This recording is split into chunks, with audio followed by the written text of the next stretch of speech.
வணக்கம் நண்பர்களே, என்னோட சேனலுக்கு உங்களை வரவேற்கிறேன். அமரர் கல்கியின் கள்வனின் காதலி அத்தியாயம் 6 இடிந்த கோட்டை.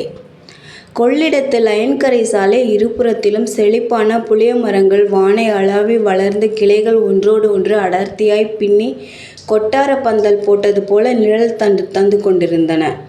சாலையின் ஒரு புறத்தில் கண்ணுக்கெட்டிய தூரம் வயல்களும் வாய்க்காலுமாய் மருத நிலக்காட்சி. சில வயல்களில் பயிர் நட்டாகி கொண்டிருந்தது. வேறு சில வயல்களில் பயிர் வளர்ந்து பசேல் என்றிருந்தது. இடையில் குளிர்ந்த தென்னந்தோப்புகள். ரமணீயமான அந்த சாலையில் உச்சி வேளையில் ஒரு கட்டை வண்டி மெதுவாய் போய்க் கொண்டிருந்தன.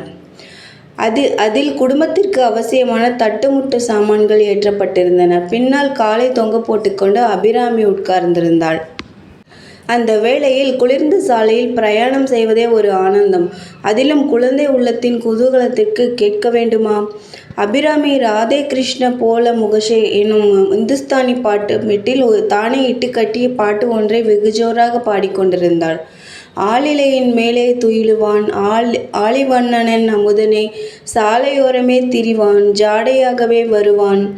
அண்ணன் தங்கை 2 பேரும் குழந்தையாய் பட்டணத்தில் வளர்ந்த காலத்தில் அவர்களுக்கு பாட்டிலே பிரேமையும் பயிற்சியும் ஏற்பட்டிருந்தன.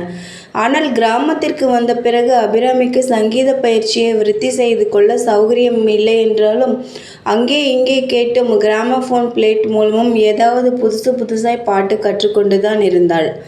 சங்கீதத்தின் சக்தி தான் எவ்வளவு அதிசயமானது! குதூகலத்தை அனுபவிப்பதற்கு எப்படி கானம் சிறந்த சாதனமாயிருக்கிறதோ அதுபோலவே துக்கத்தின் ஆறுதல் பெறுவதற்கும் சங்கீதமே இணையற்ற சாதனமாயிருக்கிறது. வண்டிக்கு கொஞ்ச தூரத்துக்கு பின்னால் நடந்து வந்து கொண்டிருந்த முத்தையனும் பாடிக்கொண்டுதான் இருந்தான். எண்ணாத எண்ணமெல்லாம் எண்ணி எண்ணி எட்டாத பேராசை கோட்டை கட்டி என்னும் வரிகளே அவனுடைய வாய் பாடிக்கொண்டிருந்தது. அவனது உள்ளத்திலோ ஒன்றின் மேல் ஒன்றாக எத்தனையோ எண்ணங்கள் தோன்றி குமிறி கொண்டிருந்தன.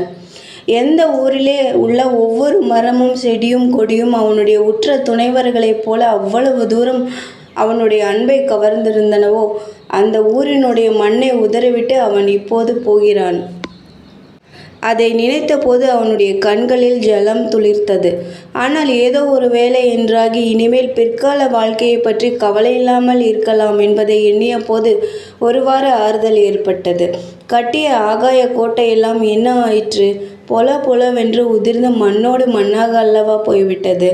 கல்யாணியின் வாழ்க்கையும் இவனுடைய வாழ்க்கையும் திட்டமாக பிரிக்கப்பட்டு போயின அல்லவா? இனிமேல் அவை ஒன்று சேர்வதை பற்றி நினைக்க வேண்டியதே இல்லை. இந்த எண்ணத்தை சகிக்க முடியாதவனாய் முத்தையன் விரைந்து நடந்து வண்டியின் முன்புறமாக வந்து வண்டிக்காரனை பார்த்து, சுப்பராயா, நான் கொஞ்சம் வண்டியை ஓட்டுகிறேன், நீ இறங்கி நடந்து வருகிறாயா என்றான். வண்டிக்காரன் இறங்கியதும் தான் மூக்கணையில் உட்கார்ந்து மாடுகளை விரட்டு என்று விரட்டினான். வண்டிக்காரனுக்கு திகில் உண்டாகிவிட்டது.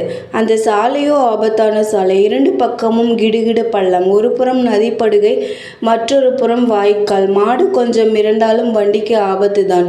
இப்படிப்பட்ட நிலையில் இந்த முரட்டு பிள்ளையிடம் மூக்கணாங்கயிற்றை கொடுத்து விட்டோமே என்று கதி கலங்கினான் வண்டிக்காரன். ஐயா நிறுத்துங்கய்யா, கொஞ்சம் நிறுத்துங்க பிள்ளை, உங்களுக்கு புண்ணியமா போகும் என்று கூவிக்கொண்டே லொங்கு என்று ஓடி வந்தான். ஆனால் வண்டி இப்படி வேகமாக ஓடியதில் அபிராமியின் குதூகலம் அதிகமாயிற்று. பின்னால் சுப்புராயன் குடல் தெறிக்க ஓடி வருவதை பார்த்து அவள் கலகலவென்று சிரித்தாள். அப்படி சிரித்து கொண்டிருக்கும் போதே அவளுக்கு என்ன ஞாபகம் வந்ததோ என்னமோ தெரியாது. திடீரென்று அவளுடைய சிரிப்பு 10 மடங்கு அதிகமாயிற்று. குலுங்க வயிறு வலிக்கும்படி சிரித்தாள். முத்தையன் திரும்பி அவளை பார்த்து, பைத்தியம், எதற்காக இப்படி சிரிக்கிறாய் என்றான். அண்ணா, சுப்புராயன் தொந்தியை பார்த்ததும் எனக்கு ஒரு ஞாபகம் வந்தது. அதை நினைத்தால் சிரிப்பை அடக்கவே முடியவில்லை என்றாள் அபிராமி. போதும் பல்லை சுலுக்கி கொள்ளப் போகிறது. அது என்னவென்று சொல்லிவிடு என்றான் முத்தையன். சொல்லிவிடட்டுமா? கல்யாணி அக்காவை கல்யாணம் பண்ணிக்கப் போகிறார் பாரு, அவருக்கு பெரிய தொந்தி போட்டு இருக்குமாம். இன்னைக்குத்தானே கல்யாணம் அண்ணா, இத்தனை நேரம் தாலி கட்டியாகி கொண்டிருக்கும் என்றாள். அடுத்த நிமிஷத்தில் சம்பவங்கள் வெகு துரிதமாக நடந்தன. முத்தையனுடைய மனக்காட்சியிலே 50 வயது கிழவர் ஒருவர் கல்யாணியின் கழுத்தில் தாலியை கட்டி கொண்டிருந்தார். அக்காட்சி அவனை வெறி கொள்ள செய்தது. கையில் இருந்த தார்களியினால் சுளீர் என்று மாடுகளை 2 அடி அடித்தான். அடுத்த கணத்தில் தாலி கட்டுவதை தடுக்க எத்தனைத்தவன் போல மூக்கணையில் இருந்து குதித்தான். வண்டிக்கார சுப்பராயன் ஐயோ குடியை கெடுத்தீங்களே என்று கூச்சல் போட்டான்.